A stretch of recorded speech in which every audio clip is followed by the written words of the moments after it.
Would रख दो, would अगर रख दोगे तो वो जा नहीं पाएगा ना, डाइलेक्ट्रिक बन गया बीच में, ठीक है। अगर हवा है, खाली एयर है, तो वो क्या हो सकता है, चिपक सकता है ऐसे, तो स्टेबिलिटी ज़्यादा नहीं है, ठीक है। इस फोर्स की वजह से क्या हो रहा है, पैरेलल प्लेट के बीच में क्या नहीं आ रहा है, स्टेबिलिटी क्या हो रहा है, मिनिमाइज हो रहा है, कम हो रहा है। तो उस स्टेबिलिटी को अगर तुम्हें क्या करना है, ज़्यादा करना है, तो तुम इधर पे डाइलेक्ट्रिक का यूज़ करो। अभी डाइलेक्ट्रिक क्या है क्या नहीं है उसको हम लोग आराम से पढ़ेंगे, टाइम देके पढ़ेंगे, समझेंगे कि ये रीजन के वजह से हम लोग इधर पे डाइलेक्ट्रिक दे सकते हैं। और साथ ही साथ डाइलेक्ट्रिक जब तुम यूज़ करते हो तब क्या हो जाता है, कैपेसिटेंस जो है ना वो इंक्रीज हो जाता है।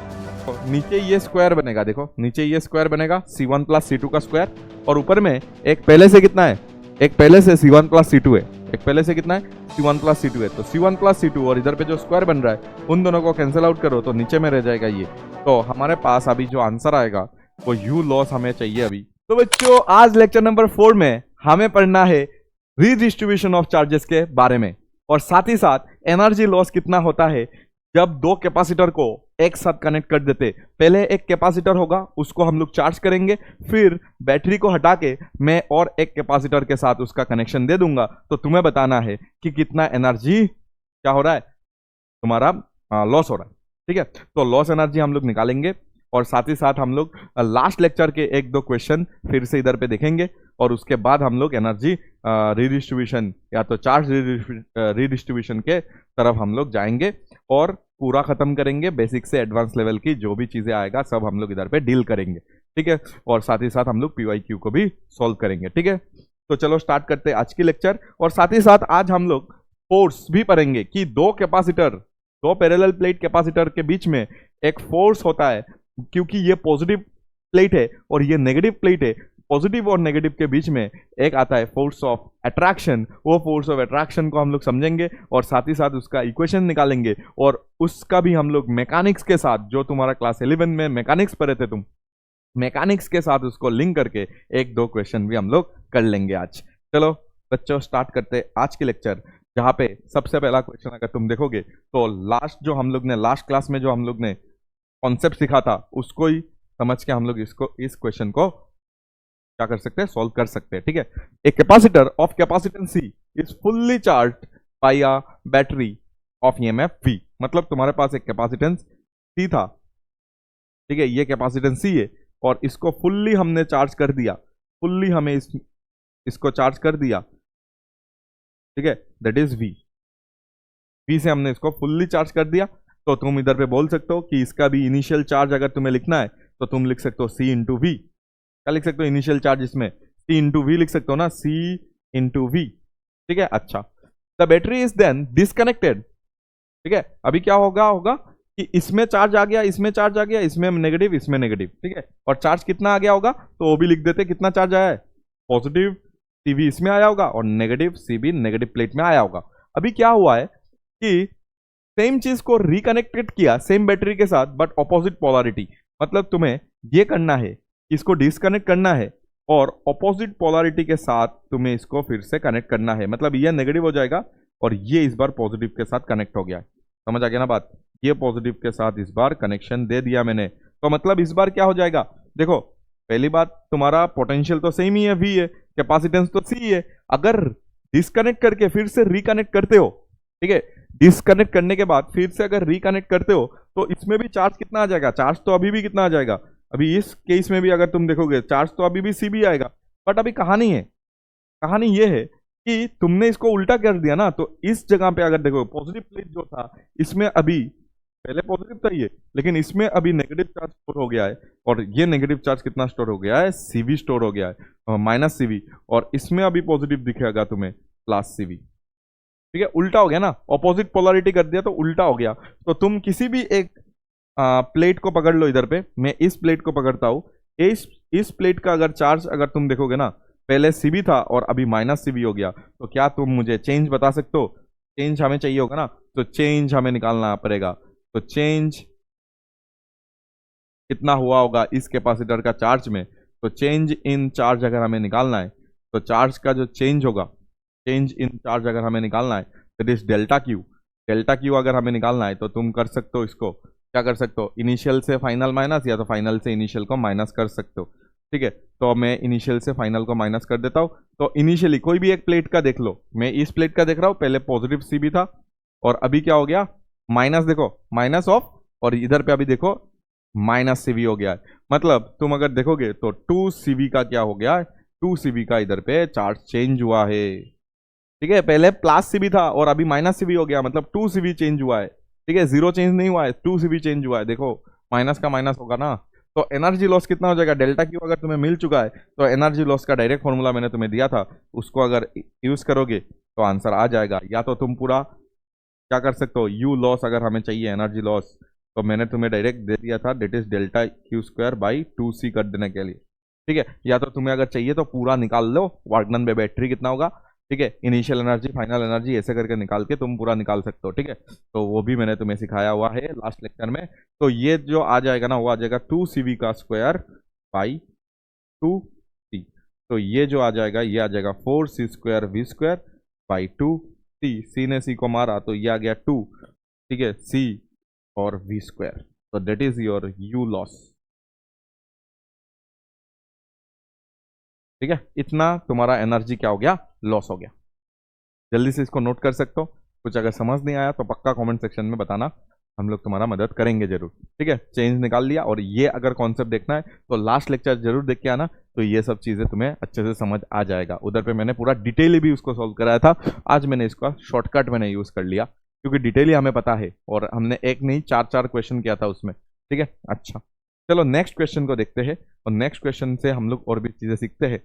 ठीक है, ऐसे ही हम लोग ने डिटेली किया था। ठीक है, तो इसको डिटेली एक बार कर लेते हैं फिर से। लास्ट लेक्चर में ये किया था हम लोग ने कि एक कैपेसिटर ऑफ कैपेसिटेंस 5, अच्छा इसमें तो दिया हुआ है, अच्छा अलग अलग चार्ज दिया हुआ है, अच्छा ठीक है, ये मतलब दूसरा तुम्हारा कंडीशन है, बट करना वही है। तो लास्ट लेक्चर में जो हम लोग ने किया था वही इधर पे करना है,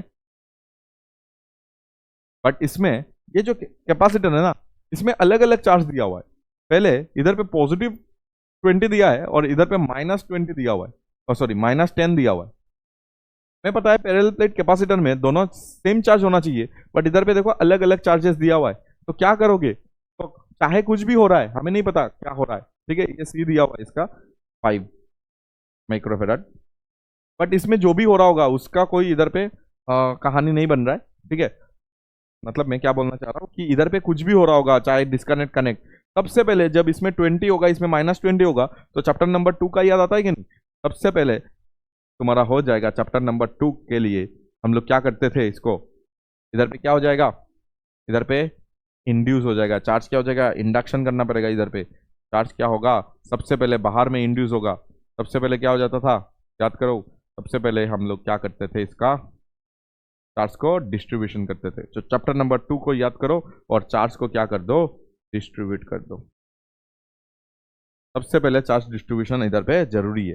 तो चार्ज डिस्ट्रीब्यूट होगा, और डिस्ट्रीब्यूट कैसे होता था याद है क्या, इधर अगर Q1 है, ये Q2 है, तो Q1 + Q2 क्या करते थे हम लोग, Q1 + Q2/2, वो बाहर सरफेस में आता था। ये सरफेस में कितना आता था चार्ज, चार्ज आता था QI + Q, या तो Q1 + Q2, कितना आता था, Q1 + Q2 /2 आया था आंसर।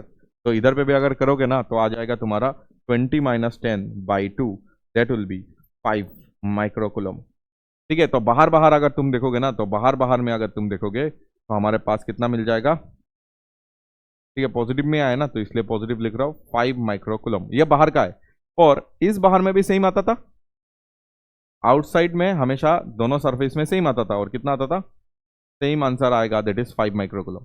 बट हमें इधर पे ये दिख रहा है कि ये 20 है, ये अगर 20 है, 5 तो बाहर में चला गया, तो अंदर में कितना बचेगा, अंदर में, और क्योंकि ये पॉजिटिव है तो इधर पे भी पॉजिटिव ही आएगा, दैट इज अंदर में कितना आ जाएगा, अंदर में आ जाता है तुम्हारा, दैट इज 15 माइक्रोकुलम। 15 क्यों आ जाएगा, क्योंकि 15 और 5 मिला के कितना बनेगा, 20 बन जाएगा। ठीक है, अच्छा ये हमें समझ आ गया। और ये अगर पॉजिटिव है तो आगे क्या होता था, हमेशा आगे क्या होता था, उसका नेगेटिव इंड्यूस हो जाता था, और इससे ऑपोजिट ही बनता है, मतलब -15 माइक्रोकुलम बन जाएगा। और तुम इधर देख भी लो, -15 और 5 को प्लस करो तो -10 बन जाएगा ना, जो था वो बन गया है। मतलब हमारे पास देखो, बाहर का तो हमें कैपेसिटी नहीं निकालना है ना, हमें सब काम अंदर में करना है। सब काम, ये जो इलेक्ट्रिक फील्ड बना है ना इसके अंदर में, इसके अंदर का जो इलेक्ट्रिक फील्ड का जो कैपेसिटी है ना, वही तो दिया हुआ है 5। ये जो दिया हुआ है ना, ये क्या दिया हुआ है, ये क्या चीज़ है, ये तो इसके अंदर का कैपेसिटेंस दिया हुआ है, तो अंदर के बारे में हमें बात करना है। तो बाहर का जो चार्ज है तुम इधर पे इग्नोर कर देना। ये चार्ज और ये चार्ज इधर पे कुछ रोल प्ले नहीं करता है। प्ले कौन करेगा? अंदर का चार्जेस, क्योंकि अंदर में सब कुछ चेंजेस वगैरह जो भी हो रहा है होता रहेगा। ठीक है, तो हमें ये समझ आ गया कि ये 20 और -10 अगर अलग अलग चार्जेस भी अगर कैपेसिटर में, तो भी हमें डील करना आना चाहिए। ऐसे करके हम लोग ने डील किया। और साथ में अभी चलो क्वेश्चन को समझ लेते कि एक कैपेसिटर है, ठीक है, जो हमें अभी पता चल गया 15 और -15 का है। ठीक है, on its two plate it is then connected to 6-volt battery, positive terminal to the positive 20 के साथ लगाया गया। ठीक है, तो अभी क्या हुआ है कि इसको हमने क्या किया, पहले ये अनचार्ज था, अभी हमने क्या किया, इसको चार्ज कर दिया। ठीक है, इसको हमने क्या कर दिया, इधर पे चार्ज कर दिया है। इधर पे हमने इसको 6 वोल्ट के साथ कनेक्ट करके इसको मैंने चार्ज कर दिया है। It is then connected then, okay. ठीक है, अच्छा, पहले चार्ज था ना, पहले चार्ज था और अभी हम लोग ने इसको बैटरी के साथ कनेक्ट कर दिया। सॉरी, पहले चार्ज था, अभी हम लोग ने इसको बैटरी के साथ कनेक्ट कर दिया। ठीक है, पहले चार्ज कितना था, पहले चार्ज 20 और -10 था, जिससे हम लोग ने समझा 15 और -15 होना चाहिए। ठीक है, और बाहर का 5 का कोई फर्क नहीं पड़ता, क्योंकि अंदर का कैपेसिटी दिया हुआ है, अंदर के बारे में बातें चल रहा है। ठीक है, तो हमें अभी क्या बोलना है, जब इसको मैंने 6 वोल्ट के साथ कनेक्ट कर दिया तो क्या होगा। 6 वोल्ट के साथ जब इसको कनेक्ट कर दोगे तो क्या होगा, सबसे पहले इसका चार्ज निकालना पड़ेगा। 6 वोल्ट के साथ जब इसको कनेक्ट कर दोगे तब इसका चार्ज कितना आ जाएगा वो बताओ। अभी इसका चार्ज कितना आ जाएगा, क्यू फाइनल लिख रहा हूँ।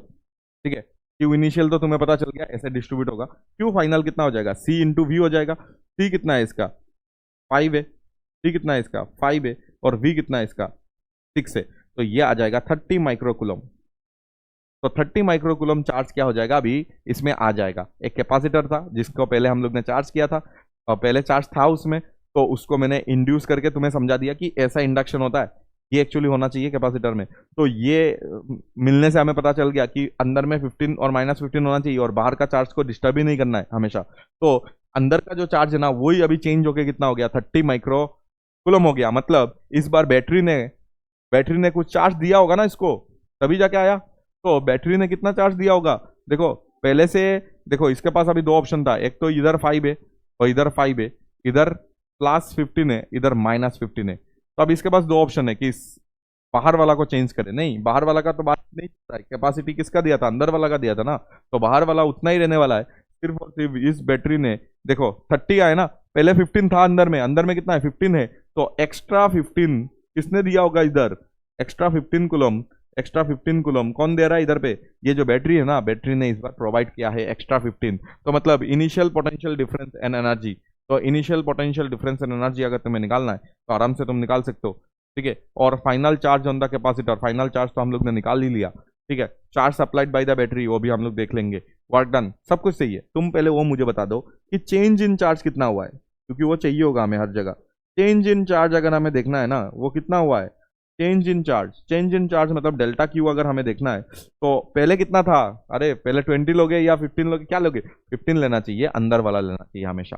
ठीक है, और अभी कितना हो गया, अभी 30 हो गया, अंदर वाला भी 30 हो गया। समझ आया क्या, क्योंकि ये इसने 15 दिया होगा तो जाके 30 बन गया। ये पहले 15 था, अभी 15 दिया, 30 हो गया। 30 माइक्रोकुलम, और इनिशियली कितना था अंदर में, देखो अंदर में, बाहर नहीं, तो 15 माइक्रोकुलम चेंज हुआ है। मतलब पहले 15 था, अभी 30 हो गया, अभी और 15 दिया गया तो ये 30 बन गया। तो चेंज कितना हुआ, 15 का ही तो हुआ। ठीक है, समझ आ गया, 15 का इधर पे क्या हो गया, चेंज हो गया। चेंज इन चार्ज हमें समझ आ गया। तो work done by the battery होगा, work done to the battery होगा, बाय द होगा, बाय द, क्योंकि इस बैटरी ने इसको चार्ज दिया है इस बार। और कितना होता है वो, डेल्टा क्यू सिखाया था ना, delta Q into V. Delta Q is 15 microcoulomb, और वी जो है इधर पे 15 देता हूं, और वी जो है इधर पे वो है 6 है ना, इधर पे 6 ही है, हाँ 6 ही है। तो ये आ जाएगा 30 और 60, तो 90 तुम्हारा क्या हो जाएगा, माइक्रो जूल का तुम्हारा क्या हो गया, वर्क डन बाई बैटरी हो गया। वर्क डन बाई बैटरी कितना हो गया, 90 हो गया। ठीक है, तो 90 का इधर पे हो रहा है तुम्हारा वर्क डन बाय बैटरी। तो फाइनल चार्ज, अच्छा इनिशियल चार्ज वगैरह निकाल लेते। इनिशियल चार्ज निकाल लो इधर पे, initial energy, sorry initial energy कितना हो जाएगा बताओ। इनिशियल चार्ज का स्क्वायर बाई 2c, ऐसा कर सकते कि नहीं? तो इनिशियल एनर्जी अगर चाहिए तो इनिशियल तुम्हें क्या करना पड़ेगा, चार्ज निकालना पड़ेगा। तो इनिशियल चार्ज इधर पे कितना लोगे, ये लोगे क्या लोगे, तो हमेशा 15 लेना है। पॉजिटिव चार्ज प्लेट में जो चार्ज है, बाहर वाला नहीं लेना है, बाहर वाला इधर पे कुछ चेंजेस नहीं हो रहा है, मैंने ये बता दिया था तुम्हें, ठीक है। तो बाहर वाला नहीं लेना है, तो इधर पे कितना लोगे, स्क्वायर डिवाइडेड बाई 2, और सी इसका कितना है, 10 है ना, और 5 है ना, तो 5 मैंने बिठा दिया, तो ये आ जाएगा 225/10, तो आंसर आएगा 2 और ये जूल में है ना, तो माइक्रो जूल आ जाएगा, ठीक है। इतना आ जाएगा इनिशियल। और अगर फाइनली अगर हमें इसको निकालना है, तो फाइनली अगर निकालोगे तो कितना आ जाएगा फाइनल, यू एफ अगर तुम्हें चाहिए तो तुम half C V square use कर सकते हो, half C V square use कर सकते हो, हाफ हमें पता है, सी हमें पता है, और तुम्हें वी अगर देखोगे तो वी तो 6 के साथ लगाया था ना हमने, तो 6 स्क्वायर, तो ये हो जाएगा तुम्हारा 36, ठीक ना। ये कितना आ जाएगा,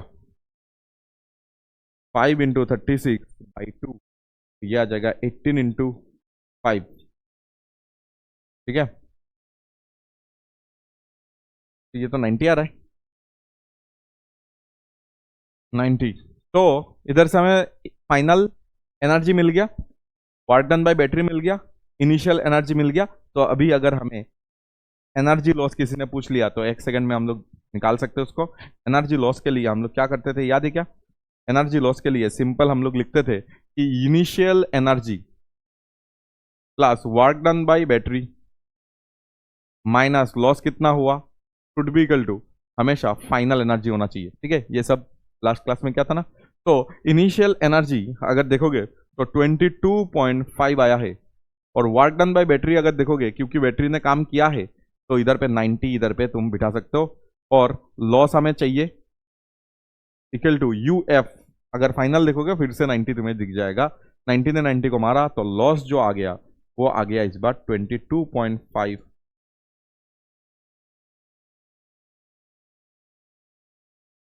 ठीक है। इतना लॉस आ गया तुम्हारा, ठीक है। इस चीज को अगर हमें पूरा समझना भी है, या तो शॉर्टकट से देखना है, तो शॉर्टकट से एक बार कर लेते। शॉर्टकट इधर पे लगाओ, तो हमेशा यू लॉस जो आता है, वो अभी हम लोग ने पढ़ा था कि यू लॉस जो आता है वो delta Q square by 2c होता है। डेल्टा क्यू अगर देखोगे तो 15 स्क्वायर है, और 2c अगर देखोगे तो 5 है। तो इससे भी अगर तुमने इसको जस्टिफाई किया है तो भी चल जाएगा। तो 22.5 माइक्रो जूल इधर पे आ रहा है, ठीक है। सब कुछ इधर पे मैंने तुम्हें निकाल के दे दिया, देख लो एक बार। इनिशियल एनर्जी वगैरह निकाल दिया है। इनिशियल पोटेंशियल डिफरेंस तो इधर पे 6 वोल्ट ही है ना, तो 6 वोल्ट ही तुम्हारा इनिशियल पोटेंशियल डिफरेंस। अच्छा, इनिशियल मतलब इसका, सॉरी ये तो फाइनल है। इनिशियल पोटेंशियल डिफरेंस देखो, ये चार्ज वगैरह दिया हुआ है ना, तो पोटेंशियल डिफरेंस इनिशियल वाला आराम से निकाल सकते हो इधर पे। इनिशियल पोटेंशियल डिफरेंस कैसे निकाल लोगे, आराम से 1 सेकंड, चार्ज दिया हुआ है, charge equal to initial charge C, और इनिशियल पोटेंशियल हमें निकालना है। तो इनिशियल पोटेंशियल इक्वल टू क्या हो जाएगा, initial charge divided by C. Initial charge कितना है, कौन सा वाला लोगे, हमेशा बाहर का छेड़ना भी नहीं है तुम्हें। 15/5 कितना हो जाएगा, 15/5 हो जाएगा। 15 क्या है, माइक्रो है, वो याद रखना, और 5 क्या है, वो भी माइक्रो है। माइक्रो माइक्रो कैंसिल हो जाएगा, तो 3 वोल्ट आ जाएगा। कितना आ जाएगा, 3 वोल्ट आ जाएगा, ठीक है। इधर पे कोई माइक्रो वोल्ट मत लिख देना। कितना आ जाएगा, 3 वोल्ट। क्यों 3 वोल्ट, वो समझ आ गया ना, ठीक है। तो इनिशियल अगर पोटेंशियल चाहिए वो भी हम लोग निकाल सकते हैं, दैट इज 3 वोल्ट हो जाएगा आंसर। कितना आ जाएगा, 3 volt. Q by C, equal to Q by C करने से आंसर तो आ ही रहा है। तो इनिशियल अभी कौन सा चार्ज लेना था वो इंपॉर्टेंट था, तो हमेशा याद रखना, हमेशा बाहर वाला चार्ज को छेड़ना नहीं है, अंदर वाला चार्ज के साथ ही खेलना है, ठीक है। तो इस चीज़ों पूरा क्वेश्चन को अच्छे से समझो, इधर पे कॉन्सेप्ट है बहुत सारा, को समझो, और तरीका है कि पहले क्या निकालना है, फिर क्या निकालना है, फिर कहाँ जाना है, वो तरीका को समझो। जो लास्ट क्लास में भी मैंने कर दिया था, वो दोनों अगर तुम्हें समझ आ जाता है तो हम लोग आगे अभी निकाल सकते हैं। दैट इज हमें रीडिस्ट्रीब्यूशन ऑफ चार्जेस के बारे में पढ़ना है, ठीक है। तो रीडिस्ट्रीब्यूशन ऑफ चार्जेस के बारे में अगर हमें पढ़ना है तो चलो हम लोग स्टार्ट करते हैं। हमारे पास एक क्या है, कंडक्टर है, ठीक है। और एक कंडक्टर ले लेते हैं हमारे पास, और एक कंडक्टर है, ठीक है। हमारे पास 2 कंडक्टर है। इसका जो कैपेसिटेंस है, ठीक है, ये स्पेरिकली होगा, ऐसा कोई जरूरत नहीं है, शेप कुछ भी हो सकता है इसका, ठीक है। अच्छा, तो मैंने क्या किया, इसका जो कैपेसिटेंस है उसको C1 मान लिया, और इसका जो कैपेसिटेंस है उसको मैंने C2 मान लिया, ठीक है। अच्छा, और दोनों को मैंने एक वायर से ऐसे ज्वाइन कर दिया। अभी ज्वाइन नहीं किया, अभी ऐसे खुला हुआ है,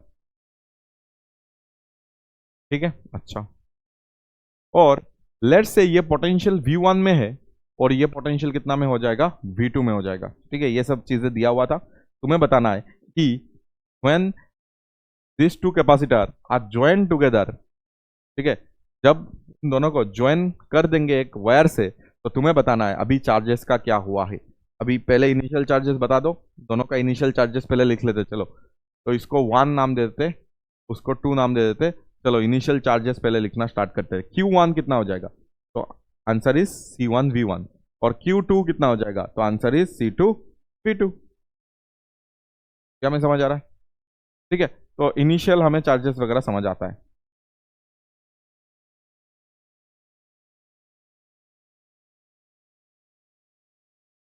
तो इनिशियल हमें दोनों का चार्जेस हमें समझ आ गया। बट जब when the wire is joint, ठीक है, तब क्या होगा, तब क्या होना स्टार्ट हो जाएगा। ये इनिशियल कहानी था, ठीक है, इनिशियल।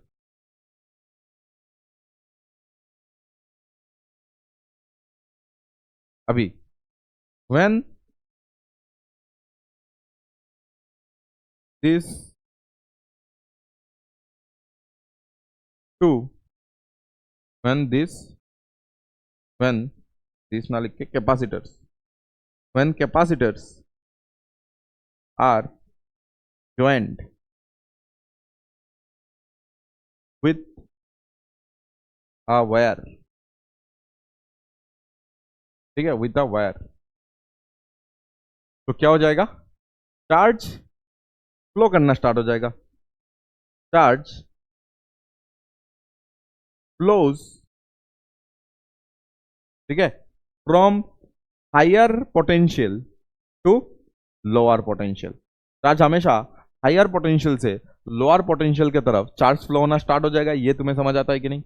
जब तुमने इसको कनेक्ट कर दिया, let's say V1 higher potential है, तो V1 से एक चार्ज क्या हो जाएगा, लेट्स से V1 मैंने ऐसे मान लिया, V1 हायर पोटेंशियल में ऐसे माना मैंने, बस उतना ही। तो तुम इधर पे बोल सकते हो ना कि इधर से क्या हो जाएगा, इधर से एक चार्ज आएगा और ऐसे निकल के इसके अंदर चला जाएगा, ठीक है। एक चार्ज ऐसे निकालना स्टार्ट होगा, चार्ज फ्लो क्या होगा, ऐसे फ्लो होना स्टार्ट हो जाएगा। ये तो समझ आता है, सिंपल बात यही है कि इधर पे फ्लो होना स्टार्ट हो जाएगा, हायर पोटेंशियल से लोअर पोटेंशियल क्या हो जाएगा, चार्ज फ्लो होना स्टार्ट हो जाएगा। बट आंसर इज कब तक, क्वेश्चन इज कब तक, आंसर नहीं, क्वेश्चन इज कब तक, कब तक होगा ये, कब तक, till till potential of both the capacitor become become equal, charge will flow. Charge flow कब तक करेगा, जब तक दोनों का पोटेंशियल बराबर ना हो, और जब बराबर हो जाएगा, जब when their potential their potential become same या तो इक्वल, दैट इज जिसको हम लोग वी कॉमन बोलते हैं। वी कॉमन मतलब कॉमन पोटेंशियल। जब कॉमन पोटेंशियल में आ जाएगा, तब क्या हो जाएगा, charge flow stops, charge flow जो होगा वो स्टॉप हो जाएगा, ठीक है। चार्ज फ्लो का स्टॉप होगा जब इक्विलिब्रियम आता है। इक्विलिब्रियम आता है मतलब जब भी कॉमन पोटेंशियल दोनों में आ जाता है। तो कॉमन पोटेंशियल चलो निकाल लेते। तो कॉमन पोटेंशियल निकालना है हमें, हाउ टू फाइंड, फाइंडिंग, ये कब होगा, कॉमन पोटेंशियल कितना आएगा वो हमें निकालना है। फाइंडिंग क्या हो रहा है, finding V common, V common हमें निकालना है अभी, फाइंडिंग वी कॉमन। तो कॉमन पोटेंशियल हम लोग अभी कैसे निकाल सकते हैं वो कहानी है, कैसे निकाल सकते हो कॉमन पोटेंशियल, सोचो अच्छे से। चार्ज फ्लो तो स्टार्ट हो गया, तो क्या मैं बोल सकता हूं इधर पे कंजर्वेशन ऑफ चार्ज का यूज कर सकते क्या? चलो करके देखते, कंजर्वेशन ऑफ चार्ज।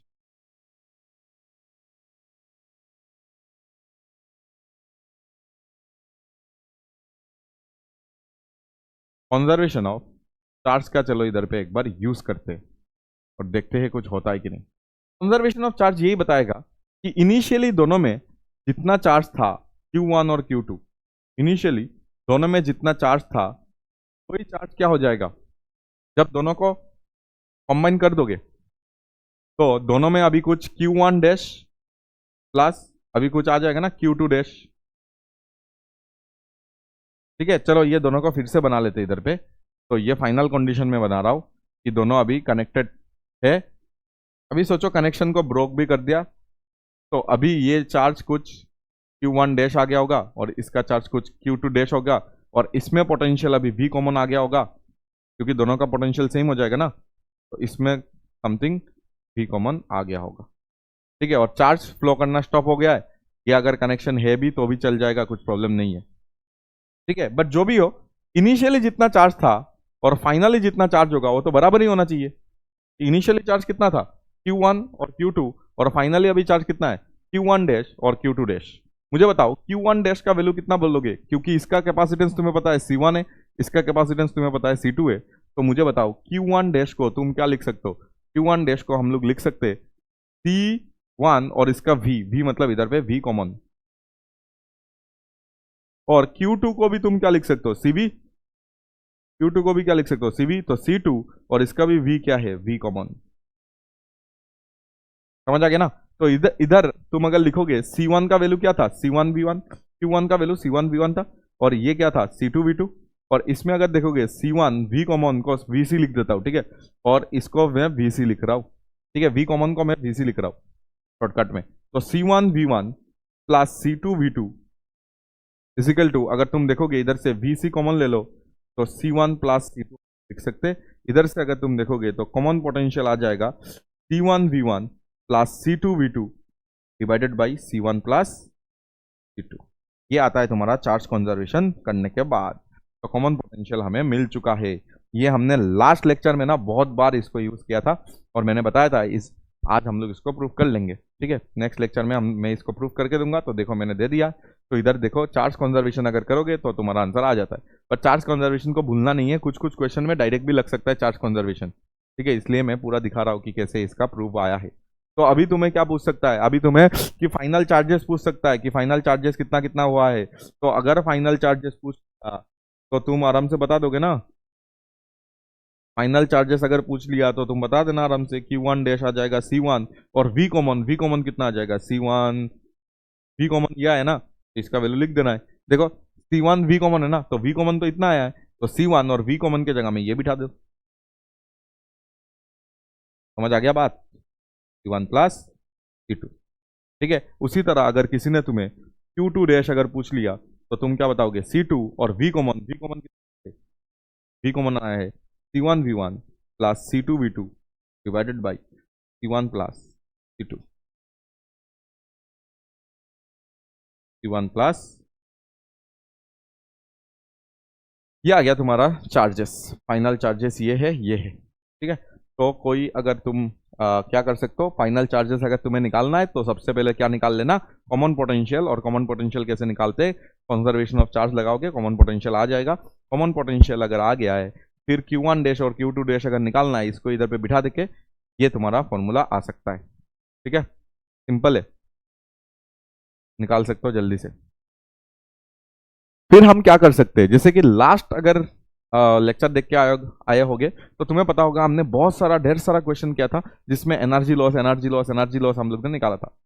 तो अभी हम लोग एनर्जी लॉस निकाल सकते हैं। कैसे निकालोगे एनर्जी लॉस? सिंपल, पहले इनिशियल एनर्जी जो था उसको माइनस कर देंगे फाइनल एनर्जी से, तो आ जाएगा ना एनर्जी लॉस। ठीक है, ये जो रीडिस्ट्रीब्यूशन ऑफ चार्जेस हुआ है ना, रीडिस्ट्रीब्यूशन ऑफ चार्जेस में हमेशा क्या होता है, थोड़ा बहुत एनर्जी लॉस होता है। पहले एनर्जी ज्यादा होता है, फाइनल एनर्जी कम हो जाता है। तो हमें यह बताना है कि एनर्जी जो लॉस हुआ है वो कितना हुआ है।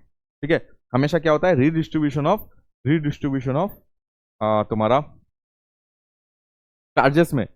ठीक है, ये जो रीडिस्ट्रीब्यूशन हुआ ना चार्जेस का, इसमें हमेशा क्या होता है, एनर्जी का लॉस होता है। तो अब बात ये है कि एनर्जी का जो लॉस हुआ है उसका कुछ फॉर्मूला आएगा या तो कितना वैल्यू आएगा, वो वैल्यू हमें निकालना है। ठीक है, तो एग्जाम में डायरेक्ट तुम्हें पूछेंगे एनर्जी का लॉस बताओ, तो एनर्जी का लॉस बताओ तो डायरेक्ट तुम फॉर्मूला अप्लाई कर सकते हो तब। ठीक है, या तो समझ के अभी मैं अभी समझा भी दूंगा कि इसका एनर्जी माइनस इसका एनर्जी करने से जाके तुम्हारा आंसर आएगा। ठीक है, पहले इतना लिख लो।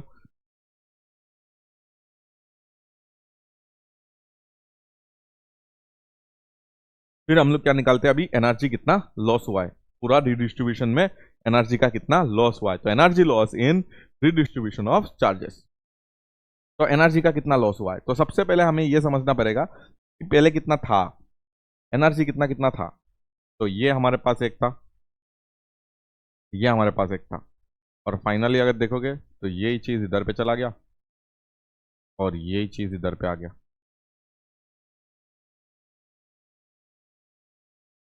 तो मुझे बताओ इसका अगर मुझे लिखना है Q1, तो कितना लिखोगे, हाफ C1, और इसमें V1 स्क्वायर था।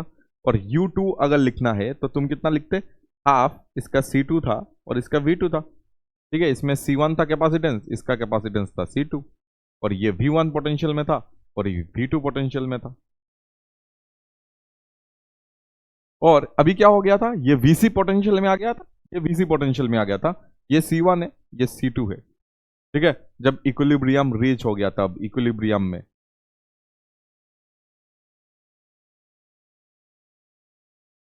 इक्विलिब्रियम क्या हो गया, रीच्ड। इक्विलिब्रियम रीच मतलब पोटेंशियल क्या हो गया होगा, सेम हो गया होगा दोनों का। ठीक है, अच्छा तो मुझे बताओ ये अभी कितना हो गया होगा, अभी इसका U3 लिख लेते चलो। U3 अभी कितना बताओगे, C1, और ये लिखोगे VC स्क्वायर। इसमें U4 लिख लेते, U4 अगर बताओगे तो C2, हाफ C2, और इसका V हमें पता है, V कॉमन का स्क्वायर। ठीक है, इतना ही तो लिख सकते हैं हम लोग, सबका पोटेंशियल एनर्जी हम लोग ने लिख लिया। बस हमें क्या करना है, एनर्जी लॉस निकालना है। ये पूरा कहानी में एनर्जी लॉस अगर तुम्हें चाहिए तो एनर्जी लॉस के लिए तुम क्या कर सकते हो, यू लॉस लिख सकते हो, यू लॉस। तो यू लॉस अभी कितना लिखोगे तुम, कि इनिशियली जितना भी एनर्जी था माइनस फाइनल एनर्जी। तो इनिशियली कितना एनर्जी था, इनिशियली ये दोनों का प्लस, तो half C1 V1 square plus half C2 V2 square minus, finally देखो, फाइनली ये दोनों का plus, half C1 VC square plus half C2 VC square. ठीक है, ये हो गया तुम्हारा फाइनल एनर्जी और ये हो गया तुम्हारा इनिशियल एनर्जी। ठीक है, इनिशियल और फाइनल हमें मिल चुका है। तो इधर से तुम क्या कर सकते हो, हाफ C1 V1 स्क्वायर इधर से ले सकते हो, plus half C2 V2 square को रख सकते हो, माइनस इधर पे देखना, इधर पे क्या मैं माइनस हाफ VC स्क्वायर को कॉमन ले सकता हूं, तो ये हो जाएगा C1 plus C2।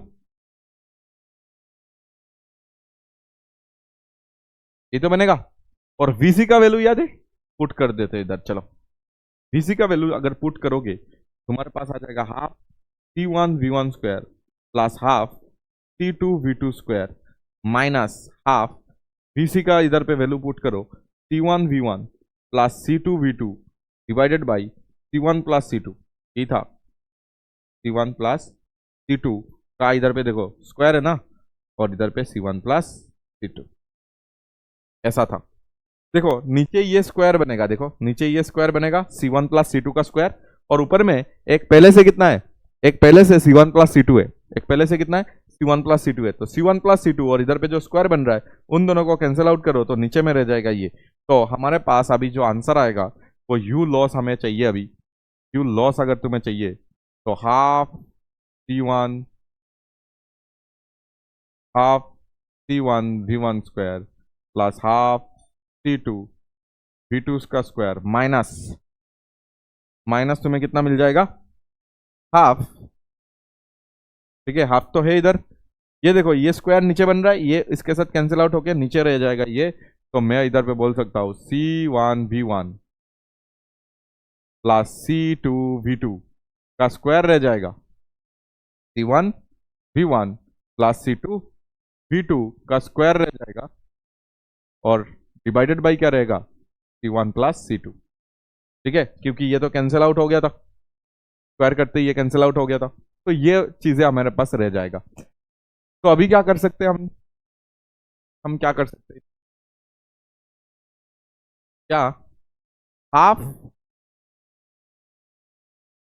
C1V1 square plus half C2V2 square minus, इसको हम लोग तोड़ सकते हैं पूरा। ठीक है, तो कितना आ जाएगा, half C1 square V1 square plus C2 square V2 square, ऐसा आ जाएगा ना, समझ आ रहा है ना बात। और साथ में क्या आ जाएगा, ट्वाइस, तो जगह भी नहीं हो रहा इधर, देखते हैं चलो। क्यू लॉस जो हमारा आ जाएगा वो आ जाएगा हाफ के साथ, ठीक है, हाफ के साथ ये आ जाएगा C1V1 स्क्वायर इसका खुद का, ये आ जाएगा C2V2 स्क्वायर खुद का, माइनस हाफ, ये जो आएगा ना ये कितना आ जाएगा, चलो वो देखते हैं, C1 square V1 square plus C2 square V2 square plus twice C1V1 C2V2 divided by C1 plus C2, ये आ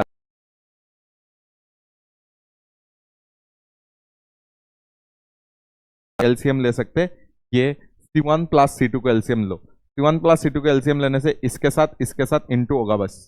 ठीक है, इसके साथ और इसके साथ इंटू करना पड़ेगा, कुछ करने का भी नहीं है। तो हाफ, जब ये C1 C2 इसके साथ इंटू होगा, पहले बात तो हाफ है सबसे ले लेते, हाफ का कॉमन ले लेते, चलो हाफ का कॉमन ले लिया, C1 प्लस C2 इसके साथ इंटू होने से तो तुम्हें क्या मिलेगा, C1 इसके साथ जब इंटू होगा तो C1 स्क्वायर V1 स्क्वायर मिल जाएगा, और जब इसके साथ जब C2 का इंटू होगा तब क्या हो जाएगा, C1 C2 और V1 स्क्वायर का। ठीक है ना, सबसे पहला टर्म ये आ जाएगा।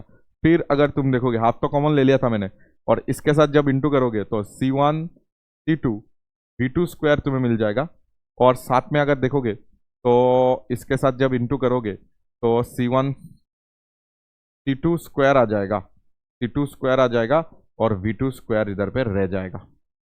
ठीक है, अभी पूरा चीज इधर पे बाकी है, हाफ मैंने ले लिया था, इसको माइनस इसको करो तो ये माइनस होके C1 V1 स्क्वायर आएगा, ये माइनस जब इसके साथ लगाओगे तो ये आ जाएगा C2 स्क्वायर V2 स्क्वायर, उसके बाद माइनस जब इसमें लगाओगे तो -2 C1 C2 V1 V2 ऐसा आने वाला है, और पूरा चीज को तुम्हें डिवाइड करना है C1 प्लस C2, ये तुम समझ लेना कि मैंने इसको पूरा डिवाइड किया।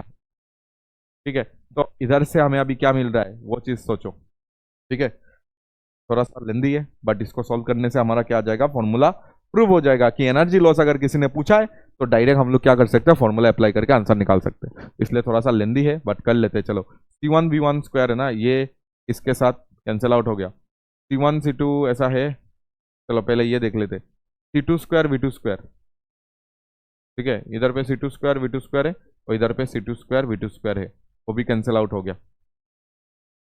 ठीक है ना, इतना हमारे पास है। तो अभी जो नहीं है उसको चलो ले लेते हैं। देखो हमारे पास ये बच रहा है, ये हो रहा है और ये हो रहा है, सब में C1 C2 C1 C2 C1 C2 C1 C2 C1 C2 को कॉमन ले लेते, C1 C2 को कॉमन ले लिया, नीचे C1 प्लस C2 मैंने इधर पे लिख लिया।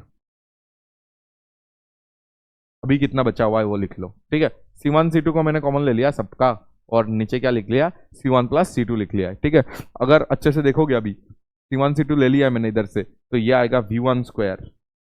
ठीक है, अभी आ रहा है, आंसर आ गया, और ये आएगा V2 स्क्वायर, माइनस इधर पे C1 C2 ले लिया तो 2V1 V2 आ गया। देख लो क्या इधर पे दिख रहा है तुम्हें कि ये आया है half C1 C2 divided by half C1 C2 divided by this N, ये अगर तुम देखोगे ना तो ये आ जाएगा तुम्हारे पास V1 minus V2 whole square का फॉर्मूला इधर पे बन चुका है। तो ये होता है तुम्हारा एनर्जी लॉस का फॉर्मूला। ठीक है, तो होता है तुम्हारा एनर्जी यू लॉस का फॉर्मूला। तो इसलिए इतना सारा मेहनत हमें करना पड़ा कि ये एनर्जी का अभी फॉर्मूला बन चुका है। अभी ये फॉर्मूला यूज करके तुम क्या कर सकते हो, कोई भी क्वेश्चन को आराम से निकाल सकते हो। एनर्जी लॉस कितना हुआ है during redistribution of charges. Redistribution of charges अगर होता है तो हमेशा एनर्जी लॉस होता है। और कितना हुआ है, half C1 C2 divided by C1 plus C2 V1 minus V2 का होल स्क्वायर। ठीक है, अगर तुम्हें थोड़ा बहुत भी पता है कि C इक्विवेलेंट अगर तुम निकालते हो ना, C equivalent C1 C2 by C1 plus C2 ये कब आता है, जैसे रेजिस्टेंस में पैरेलल में आता है ना, इसका सीरीज में आता है ऐसा। ठीक है, इसका सीरीज का एक्चुअली ये आंसर है। ये जो आ रहा है ना, ये तुम ऐसा भी समझ सकते हो, हाफ और इधर पे सीरीज वाला लिख लो। समझ आ रहा है क्या? इसी उसमें C1 C2 by C1 plus C2 अगर याद नहीं रहता है, बट तुम्हें तो पता होगा कि दो कैपेसिटेंस अगर सीरीज में लगा हुआ रहता है ना, तो इसका आंसर ऐसे आता है। दो कैपेसिटेंस अगर सीरीज में लगा हुआ रहता है तो C1 C2 divided by C1 plus C2 होता है। तो इधर पे देखो, ये एक्चुअली सीरीज का ही तुम्हारा एक इक्विवेलेंट है और कुछ नहीं। दोनों को एक ही वायर से लगा दिया ना, तो इसलिए ये दोनों में चार्ज सेम फ्लो हो रहा है, तो ये दोनों एक्चुअली सीरीज में हो गया था, इसलिए ये सीरीज का तुम्हारा क्या आ गया, इक्विवेलेंट आ गया। मतलब अगर किसी को याद नहीं रहता है और छोटा करके इसको सीखना है, तो यू लॉस ऐसा भी तुम सीख सकते हो कि हाफ ऑफ सीरीज, मतलब ये सी सीरीज और इधर पे V1 माइनस V2 का स्क्वायर। ठीक है, एक्चुअली V1 माइनस V2 को भी तुम छोटा करके सीख सकते हो, दैट इज डेल्टा V का स्क्वायर। ऐसे भी हम लोग इसको सिखा देते हैं। ठीक है, तो ये आ गया तुम्हारा सीरीज वाला। और ये डेल्टा V है ना, डेल्टा V मतलब चेंज कितना है दोनों का पोटेंशियल के बीच, चेंज कितना है, और दोनों का सीरीज निकाल लो इधर और इधर पे पुट कर दोगे, तो ये भी तुम्हारा हाफ CV स्क्वायर ही है। ये हाफ CV स्क्वायर ही तो है ये, बट C के जगह में C सीरीज रखना है और V के जगह में डेल्टा V रखना है। बस वही है फॉर्मूला जो हम लोग ने पढ़ा था, हाफ CV स्क्वायर, वो इधर पे देखो आंसर भी आ गया है। बस इधर पे समझना है कि C के जगह में C इक्विवेलेंट रखना होगा। इक्विवेलेंट क्या होगा, इस बार सीरीज में होगा, इसलिए सीरीज वाला फॉर्मूला ऐसे आता है। नेक्स्ट लेक्चर में ऐसे भी हमें सीरीज पढ़ना है और इसके जगह में डेल्टा V रखना है। ठीक है, V के जगह में डेल्टा V रखोगे तो आंसर आ जाएगा। जल्दी से नोट कर लो पूरा प्रूफ। तो चलो आगे आगे जाके हम लोग अभी क्वेश्चन करके इसको समझते हैं। Using A battery, A 100 picofarad capacitor is charged to 60 volt and then battery is removed. After that, a second uncharged capacitor is connected to the first capacitor in parallel. If the final voltage across the second capacitor is 20 volt, its capacitance is, देखो थोड़ा सा अच्छा question है। Using A battery of 100, using A battery है इतना capacitor, मतलब हमारे पास 100 picofarad का कैपेसिटर है, इसको हमने 60 वोल्ट के साथ कनेक्ट किया है। तो क्या तुम्हें अभी दिख रहा है कि इसका चार्ज अभी कितना हो जाएगा? इसका जो चार्ज हो जाएगा ना, Q1 लिख लेते, दैट इज CV। तो इसका C कितना है, 100 है, और V कितना है, 60 है। तो ये कितना हो जाएगा, ये हो जाएगा 6000। बट ये पिको है, पिको कुलम आ जाएगा। ठीक है, पिको कुलम, क्योंकि ये पिको फेराड में था तो पिको में रहेगा चीजें। ठीक है, अच्छा इज रिमूव, अभी इसको रिमूव कर दिया गया, इसका चार्ज जितना हो गया। ठीक है, रिमूव हो गया। After that a second uncharged capacitor is connected to the first capacitor in parallel. If the final voltage across the second capacitor is 20 volt. मतलब अभी क्या हुआ है कि ये तो तुम्हारे पास है जिसका चार्ज हो चुका था, दैट इज 100 पिको फेराड, जिसका चार्ज अभी कितना था, 6000 पिको कुलम था, तो चार्ज है। अभी एक अनचार्ज को हमने क्या किया, इसके साथ कनेक्ट कर दिया है।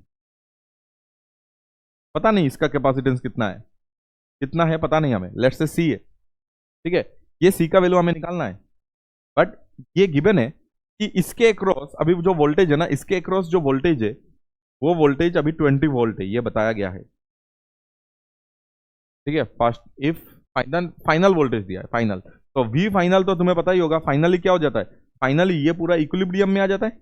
और फाइनल इक्विलिब्रियम में अगर आएगा तो हमें हमेशा ये जो वोल्टेज दिया है ना, ये एक्चुअली कॉमन वोल्टेज दिया हुआ है, कॉमन वोल्टेज है। ठीक है, कॉमन वोल्टेज दिया हुआ है। तो कॉमन वोल्टेज अगर दिया हुआ है, तुम्हें पता है कि कॉमन वोल्टेज इक्वल टू क्या हो जाता है, कॉमन वोल्टेज का फॉर्मूला तुम्हें पता है ना, C1V1, ये तो सिखाया था, C2V2 divided by C1 plus C2। Common voltage दिया हुआ है कि 20 हो चुका है दोनों का, और C1 V1 देखो, C1 V1 मतलब ये C1 है और इसका V1 60 था, तो ये आ जाएगा 60 मतलब 6000, और C2 V2 देखो ये तो अनचार्ज था इनिशियली, इसके साथ कोई पोटेंशियल नहीं था, तो ये 0, और दोनों का एक तो तुम्हारा 100 है, देखो पिको में आएगा आंसर, और एक तुम्हारा C है, हमें आंसर पिको में चाहिए, तो ये आ जाएगा 2000, ये आ जाएगा 20C, और ये तुम्हारा आ जाएगा 6000, तो इधर से 20C इजिकल टू 4000, तो C इजिकल टू अगर देखोगे तो 200, और ये पिको फेराड में आएगा क्योंकि हम लोग ने पिको को चेंज ही नहीं किया था, तो आंसर जो भी आया है वो पिको में आया है, आंसर जो भी आया है वो पिको फेराड में आया है। सिंपल क्वेश्चन, आराम से तुम इसको देख सकते हो, समझ सकते हो, ठीक है। चलो next, a source of potential difference V is connected to the combination of two identical capacitor as shown in the figure, ठीक है, की एक लगा हुआ है। when key K is closed, total energy stored across the combination is E1, जब की K1 close होता है तब, okay. now key K is opened and dielectric constant 5 is introduced between the plates of the capacitor. The total energy stored across the combination is now E2. तो हमें चाहिए E1 by E2 का ratio. अच्छा, इधर पे थोड़ा बहुत हमें इधर पे समझना पड़ेगा, इधर पे एक डाइलेक्ट्रिक लिखा हुआ है, ठीक है, डाइलेक्ट्रिक।